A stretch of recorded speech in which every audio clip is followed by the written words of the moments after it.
حرام يا قلبي تعلقني بذي ما قدر صلاة، وانت ترى كم هي عوايق حاوية درب الوصال. لك حق تهوى بالسنيل المستحيل تجاهله، وش تطلب المبعد مع انك تعرف ان وصله محال. مرثاتي ذي كل ما تعلق بشي ما حصله، مثلي قضي وقته وهو واحلام قلبه في قتال.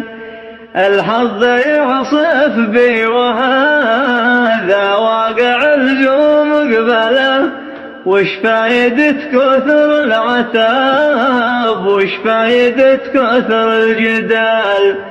ما حيلتي غيرك تموال آهات وانسى المسالة، واصبر لعل رب ما وجد إجابة للسؤال.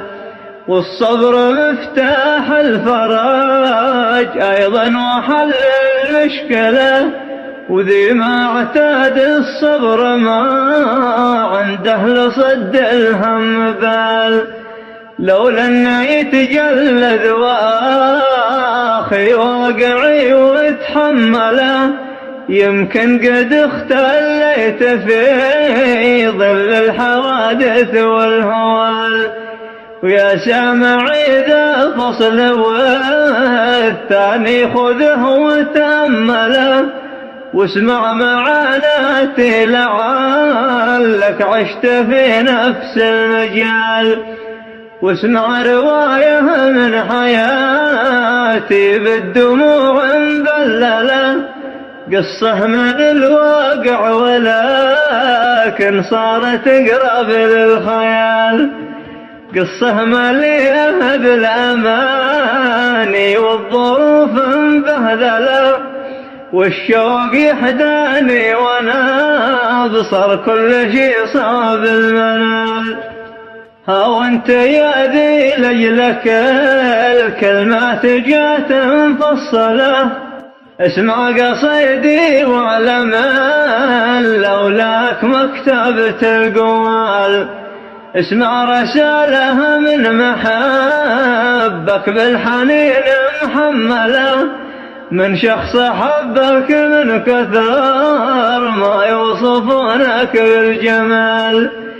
حنيت لك وارجو وصالك واطلب به وتوسله، وندري ان الحظ الاكبر بيننا جاث محال.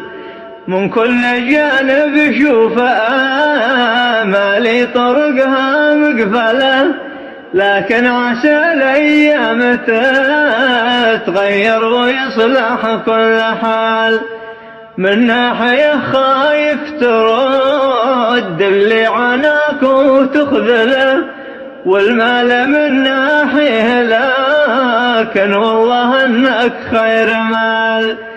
ارجوك لن تهذا ترجعني على عقابي قله، بلغني بأية وسيله قبل مدلي بالسؤال.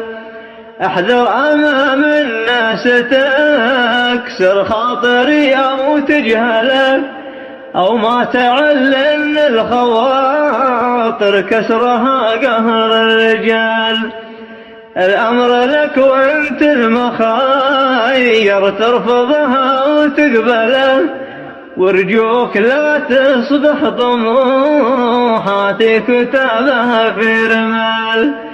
ارجوك وترجاك بادر للوصال وعجله، واحذر بأن تجعل من ظروفي ذريعة للهمال. شوفني علامة التفاؤل، عيشة مذهلة، عايش عزيز النفس يغنيني قليل من الحلال. سالك دروب الجود ما ضيع العوايد الأولى، عادات محمودة ورثناها ورا والد وخال، والجاه ولا المال ما هو من شروط الرجولة. كم يا رجل فقري وهو بالفعل يضرب به مثال. هذا كلامي المعنى واسمعه وتقبله، وعظه ذي يفتني على ذكره بحسنه والدلال. قل له عسى الأقدار تجمعنا وتسمح لي وله تصبح حقيقة هذه من أول كانت أحلام وخيال. وإن ما يباقدها حياتي من زمان مرقلة، بين الأمل والياس مربوط بيميني والشمال. وبين الأمل والياس مربوط بيميني والشمال. وبين الأمل والياس مربوط بيميني والشمال.